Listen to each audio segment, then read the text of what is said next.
beaucoup, André. D'abord, je dois, moi, vous féliciter aussi et féliciter Madagascar pour cette bonne nouvelle qui nous vient de la grande île. Certainement, tu pourras m'en dire quelque chose par rapport à cette thérapie qui pourrait venir d'une de vos plantes, d'après ce que j'ai appris. Je pense que ce serait un grand honneur pour toute l'Afrique de savoir qu'un de nos pays, parmi nos terroirs les plus beaux, les plus magnifiques, une solution mondiale peut sortir. Par rapport au coronavirus, comme vous le savez, nous avons l'expérience concernant le paludisme. Bon, ben, l'Afrique, nous, Madagascar, on maîtrise, on a fait face depuis plusieurs années et l'expérience a fait que qu'est-ce qu'on peut proposer par rapport et pour faire face à la chloroquine qui a aujourd'hui, certes, ça guérit, mais il y a quand même quelques effets secondaires. Ça, on le sait. C'est pour cette raison que nos scientifiques, ils ont étudié et nous avons en fait de l'artémisia à Madagascar. L'artémisia, comme vous le savez, Monsieur le Président, l'artémisia a été déjà utilisée depuis plus de 2000 ans en Chine, mais surtout qui a fait ses preuves pendant la guerre du Vietnam.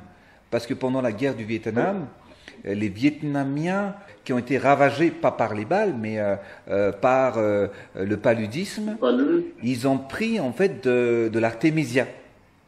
Et ils ont pu se protéger. Et ce qui s'est passé, c'est que plusieurs Américains étaient tombés, pas par balle, mais par le paludisme. Et aujourd'hui, nous avons plus de 1000 tonnes d'artémisia et aussi la meilleure qualité, en fait, au monde.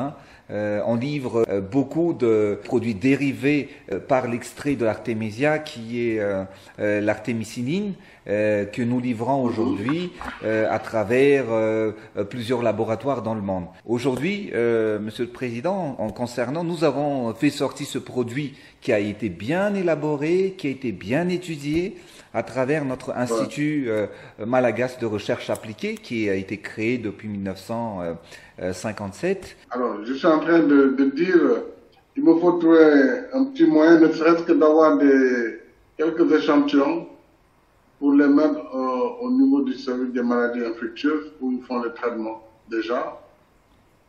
Et puis aussi, nous serons disposés à acquérir selon les modalités qui seront mises en œuvre par Madagascar. Courage et force à nous, Monsieur le Président. Et je salue tout le peuple de Madagascar. Bravo pour ce que tu fais aussi.